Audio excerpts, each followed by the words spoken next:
You know, I feel very humble about this. I feel that if I at all saw, farther than other biographers, it was because I was standing on the shoulders of this extraordinary team of editors down at Charlottesville. And that was actually one of the reasons that I did the book, because the old edition that had formed the basis for, Freeman, Flexner, and that generation of historians, it's really very limited. I have it in the bedroom. I think it was 17 volumes, very large print, very wide margins. So by the time I started the Washington biography, I think about 60 of the projected 90 plus volumes, had been published.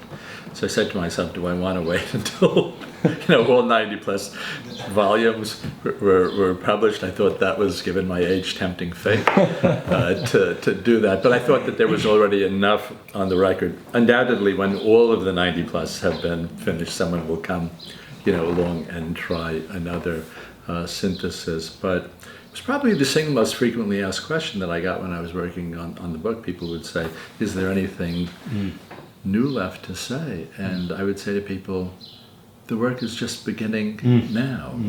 We actually know so much more about George Washington than his own contemporaries. I dare say we know more about George Washington than Martha did, because there are moments where his life is so minutely documented in those volumes. You can feel on certain days that on an hour-to-hour basis you're following him around Mount Vernon, or on an hour basis you're following him through a series of meetings with his cabinet secretaries and visiting dignitaries. It's astonished. And Washington was very thorough, very meticulous.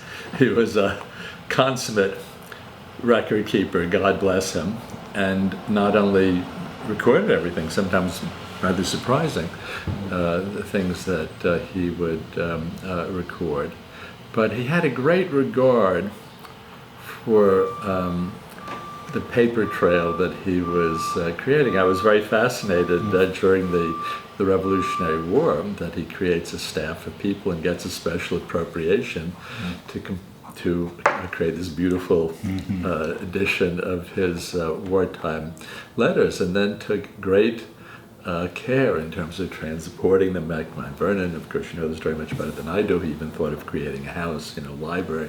Would have been the first presidential library on the estate. So he's tending the documentary record as if he knew that,